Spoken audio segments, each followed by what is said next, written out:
Hello, on this edition of Commuter Connections, we'll introduce you to a couple of exciting additions to MARC train service. We've got a look at the MTA Charm Card and MTA external and internal outreach that's making a difference in transit. Also, a look at Maryland's B&O Railroad Museum, all right here. MTA TV, the recipient of a 2015 Telly Award for Television Excellence.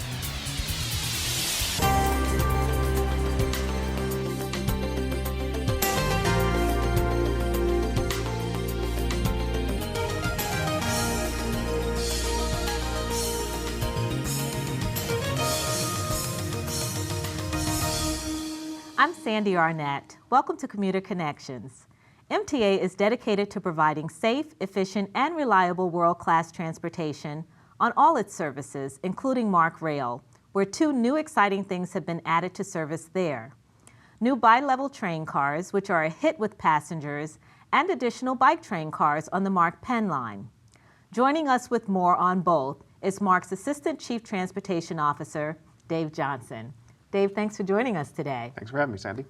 Now, MARC has had bi-level cars in its stock for some time now.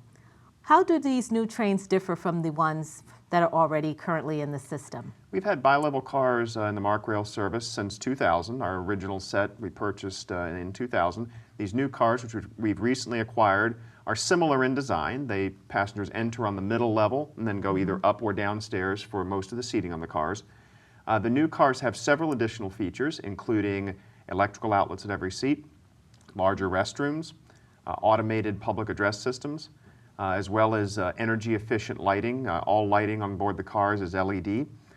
We also have, of course, the cars being brand new, have new heating, air conditioning, ventilation systems, and are much more reliable. And roughly how many trains of the new rail cars have been purchased? We purchased 54 cars from Bombardier Transportation. They complement cars that are built for New Jersey Transit up in the New York City area. We were able to partner with New Jersey Transit in purchasing these cars, which saved Maryland taxpayers money and also got us the cars more quickly than had we gone off and made our own order. Oh, awesome, awesome. So roughly how much are we talking? How much of the cars? 54 rail cars were $160 million. Okay. And so that's roughly about $3 to $4 million per car. Oh, okay, great, great. So it's something that MARC riders have something to look forward to. Absolutely. We're getting very positive reviews on the cars, and the passengers like seeing new equipment out on the service. Okay, great. So how often are the trains running with the new cars?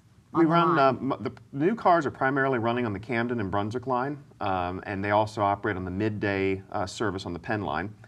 What that has done is it's allowed us to take our other bi-level cars and put them all on the Penn line rush hour service, so that's reduced crowding on those services as well, and also provided really needed capacity on the Brunswick and Camden lines. Many of those trains had numerous standees and were very, very crowded. Now that everyone is able to have a seat, and they're much less crowded than they used to be. Great. So roughly how many people would you say ride the MARC service, or Camden, Brunswick, or the Penn line? Correct. We carry about 36,000 passengers a day between the Penn, Camden, and Brunswick lines. Okay. Penn line is roughly about 23,000, Camden line around 4,000, and Brunswick around 8,000. Okay, great, great. So it's something definitely new to look forward to. Absolutely. And I understand, too, that you're adding bike cars. Yes, we are. Onto the MARC train. Can you tell us a little bit about that? Absolutely. It's kind of tied into the new rail cars, in that as the new rail cars have come into service, we've been able to take our older single-level equipment, which was purchased in the mid-'80s, the single-level rail cars, refurbish them, give them a full overhaul, and in the process install bike racks and seating for passengers to sit with their bicycles on the rail car. The bike car has been, MARC providing bicycle service, full-size bicycle service, has been requested for a long time by our passengers, and this has allowed us to fulfill that need and also provide it in a safe and efficient manner. I was going to ask you, how did the bike car come about? And it sounds like it's because riders were requesting. Absolutely. What did they do in the beginning, like before the official bike car was installed? Well, for a long time now, MARC train has allowed collapsible bicycles, those bicycles that fold up, such as a Brompton or other compact bicycle. They've been allowed on MARC trains for a long time. However, the existing rail equipment did not have space for non-collapsing bicycles. So through request of the bicycle advocacy community, commuters, and others, we had an idea for years to do a bike car. Unfortunately, we didn't have the spare equipment to do it. Now we have, with the new cars coming into service, again, we're able to take our older single-level cars, refurbish them, and provide space for bikes, secure bike racks, so that the non-folding bicycles can be accommodated on the trains. Great. So will passengers be able to ride in the same car with their bikes, or is this the car just strictly for the, with the bike racks where people can leave? No, there's seating in the cars. For those that are familiar with our equipment, the single-level cars used to have 3 seats on one side and 2 seats on the other side. I remember those. Yes, the 3 seats have been removed, and that's where the bike racks have been installed. The 2 seats remain; they were not removed, and they still are there for passengers to sit adjacent to their bicycle. Now, for people who want to come on and maybe take the train from Penn Station in Baltimore down to Union Station in D.C., is there any additional fee for those who want to bring their bikes on the train? No, there's no additional cost to bring your bike. You just need to purchase your MARC ticket. Okay. That's $8 one way from Penn Station to Washington. Weekly and monthly tickets, of course, are honored as well. The bike car is currently only available on the weekend service. We do have plans, long range, not specific plans yet, to inaugurate some limited bike car service on the weekdays. We're still working out the details of that, but eventually we should have some bike service available on the weekday trains, and there will be no additional charge at that time either. And that would be great, because I'm sure many people would like to ride their bikes, or be able to at least get close to work and be able to ride their bikes in. And it would save on gas, right? Absolutely. That's why we always push for. So we had transit. the recent improvement with the bike car. Bike cars have been in service since December of 2014. The most recent improvement is that an additional bike car was refurbished. Now we have enough to operate the bike car on all trains on Sunday, and 6 of 9 trains on Saturday. Okay. And we've seen immediate results. The first weekend that we ran the improved bike service, we doubled our bike ridership on the first weekend. So there was so the word is getting out. The word is getting out. There's excellent response, and passengers are using the service. That's great. So now, if someone wants to find out more information about MARC train service, the hours, the schedules, the costs, what's available, like the bike cars, how can they get more information? Well, the best thing to do is to go to the MTA website, www.mta.maryland.gov. You get to the home page there, and on the left-hand side, there's a link for MARC train with full information, schedules, fares, bike car, other information about the MARC train service. Great, great. Well, thank you again for joining us. This is very helpful. Great. Thank you for having me. As part of providing safe, efficient, and reliable world-class transit service, MTA has been reaching out to both external and internal transit stakeholders for their input and thoughts on how transit service can be improved. For some time, Baltimore residents have endured a disconnected and disjointed transit system. The decision not to move forward with a multi-billion-dollar east-west light rail line has provided MTA an opportunity to meet and work closely with citizens, elected officials, and transit stakeholders on a more comprehensive transit solution for Baltimore City. Under the leadership of Governor Larry Hogan and Transportation Secretary Pete Ron, MTA Administrator Paul Comfort and senior MDOT officials have been meeting with citizens and stakeholders to listen and identify their top priorities to fix the transit system in Baltimore. I've ridden all the services and listened to passengers. I've met with groups like Transit Choices and other groups who are what I would call transit advocacy groups. We've had stakeholder meetings where we went out to the community. Last week I went out in West Baltimore and had like a town hall meeting where we had legislators come from the city, from the state, and users of the service, and told them kind of what we're working on and asked them for their input. The meeting, spread out over a course of several months, has provided MTA an opportunity not only to listen, but to share with citizens the progress it's making in delivering safe, efficient, and reliable transit across Maryland with world-class customer service. Input and feedback from MTA employees has been key to the process. MTA Administrator Paul Comfort met with MTA employees at a recent brown bag lunch session to answer their questions and to hear their concerns. This month, MTA is set to announce and put into action a comprehensive new transit plan that will demonstrate that MTA has been listening to those who care about delivering a better transit system to Baltimore that area residents deserve. The route system was set up years ago. It doesn't really serve where people want to go today. Some of the routes are too long, there's not hubs there, and so we're taking a fresh look at that whole thing to make sure not only is it operating efficiently and not only reliably, but there's also the right connections. A plan that links city residents to growing job markets in and around the area, links all transit modes in Baltimore to one another more strategically and conveniently, links people to more opportunities, and above all, takes Marylanders to where they want to go, safely, efficiently, and reliably.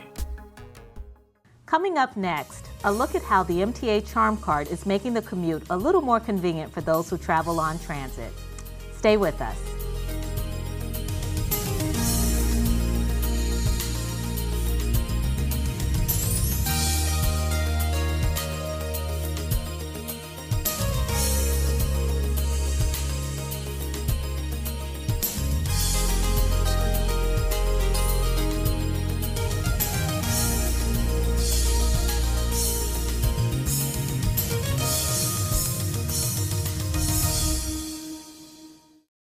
The last thing you want to have to deal with during your busy trip to or from work or travel on transit is to worry about having correct change to pay your fare.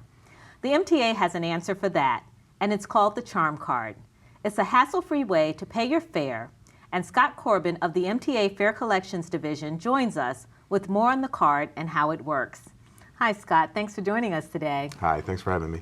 So tell me, the Charm Card, when people don't have that exact fare, tell me a little bit about the card and why it's something good that our riders would want to consider. Well, the Charm Card is a plastic credit card sized card that can hold stored value or past products. And you don't have to worry about exact fare. When you use the Charm card, it automatically uses that past product, or if you don't have a pass loaded, it can deduct whatever your fare is automatically. Okay. And how long has the card been around? We launched the card in 2010, so 5 years. Okay. So if someone wants to get their hands on a Charm Card, how would they go about getting one? Do you just go into the station or? No, you can purchase them at the MTA Transit Store at 6 St. Paul Street. Several of the CVS and Giant stores in Baltimore City have the cards. You can also order them online by visiting the MTA's website and going to the Past Store section and look for the link to order a Charm Card. Oh, okay. So how much does the card cost? I know you said that you can store some different amounts and products on the card, but roughly how much does the card cost? At the transit store and online at the MTA store, there's no charge for the card itself. Oh, okay, good. You just pay for the value that you have loaded onto the card at the transit store. Online, when you order it through our website, you can purchase it preloaded with $10 in stored value, a 7-day pass, or a 30-day pass. Oh, okay, okay. So do you find that many people have responded well to the Charm Card? Is it something that people are finding? We find that the people that use the card really like it. It's been a challenge getting people to start using it because they're used to using the old magnetic tickets. But once they get there, they seem to like it. It's much easier, it's more secure, and it's hassle-free. You can actually set it up so that you can do auto loads online where you register and set up an account, and the card, you can have it set to automatically reload your past product before it expires, or to reload stored value when it reaches a certain point. Oh, okay. Now you mentioned about storing value on the card, or the products, should I say. You mentioned 7-day or 30-day. Now, would you have those both stored on the card, or you have an option of one or the other? You can store one or the other, or both. Oh, okay, so you can have both. Okay, that sounds pretty good. So do the cards ever expire? No, the cards don't ever expire. If you load them with value, the value is there until you use it. Oh, okay, great. So how are you getting, I know you said you're trying to get more people to use the card. What is MTA doing to, is there a way to get people to test the card? How are you getting more people to move? Well, the card's fully operational right direction? now. We've done a couple things. When we had the celebration, we had a commemorative celebration card that went out that came with $10 stored value loaded on it. And just through advertising and word of mouth, we're trying to get the word out, and hopefully people see the value in the card when they use it. Okay. And it can be used on bus, rail, any mode? It can be used on all of our local services, Metro, Subway, Light Rail, and local bus. It cannot be used on the commuter bus or the MARC train, but you can also, once you get to DC, you can use it on DC's Metro and several of the regional partners, the feeder systems that go into DC. You can use it on their buses. That sounds good. Now, you mentioned DC. They have a similar card to what we have in Maryland? They have the Smart Trip card, and the Smart Trip card's basically the same as the Charm card with a different wrapper. Oh, okay. It is important to note that our pass products cannot be used in DC. So if you buy a 7-day pass, that won't work in DC, but you can load stored value, and the stored value can be used to pay your fare in DC. Okay, and again, you said that's something that can be done online. So I do it online. I'm at home. I put value on my card. Will it automatically register when I get? You have to set up an account first to do it online. Okay. And then it'll take a day or two for the value to actually get to your card, because the value is actually loaded on the card. It's not like a regular credit card that has an account in the back end. Okay. You can also load value at all of our ticket vending machines. And if you don't have access to a ticket vending machine, you can load value right on the fare box, up to $20. Okay. And where is the transit store located? It's at 6 St. Paul Street. Downtown Baltimore, right on the corner of Baltimore and St. Paul Street. Oh, okay, great. So people can just stroll in there, pick up a card, and then once you have it, you can go at home, library, wherever you want to load the value, and then just give it a couple of days, and then you're able to use the card. And we also have a window there where they can load value, and we have 2 ticket vending machines in the lobby that you can use to load value to the cards. Oh, okay, great. So if someone wants more information, how can they? They can Find out visit more our about the Charm website. It's www.mtacharmcard.gov, and that has all the information on the Charm card. Okay, awesome. Well, thanks again for joining us on Commuter Connections. MTA has a lot of dedicated transit professionals that keep its trains and buses running reliably each and every day. On this edition of the program, we introduce you to a special member of the MTA team who works within the Metro Subway Division. Meet Leonard Stepney, MTA's new acting manager of the Metro Operations Control Center. I've been an employee at MTA for 27 years.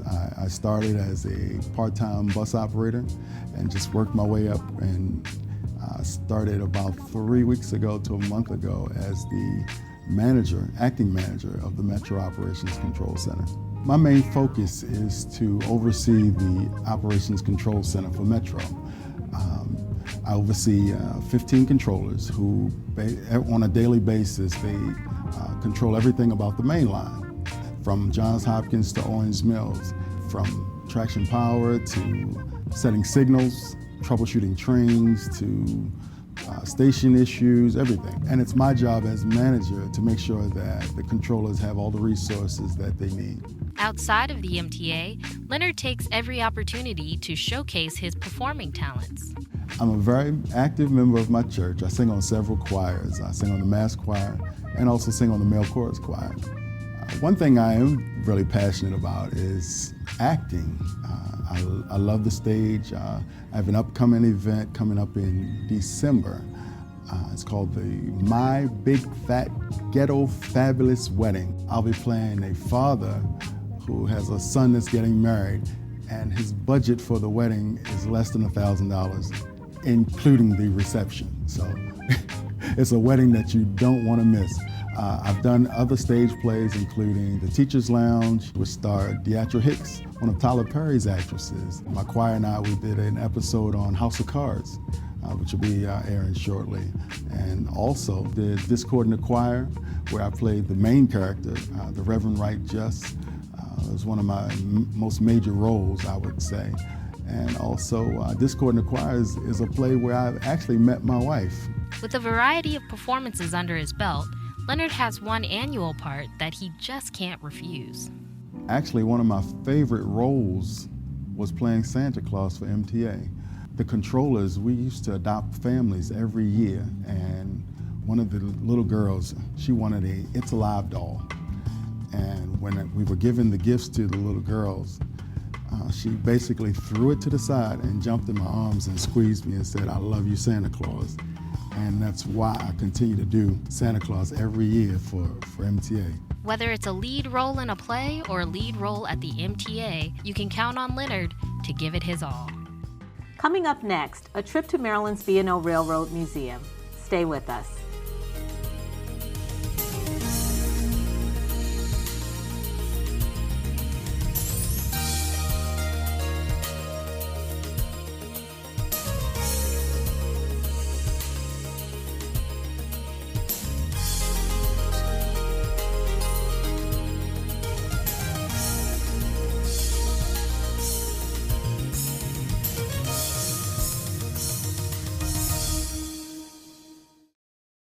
Maryland has a rich rail history, and it's all chronicled on display at the B&O Railroad Museum.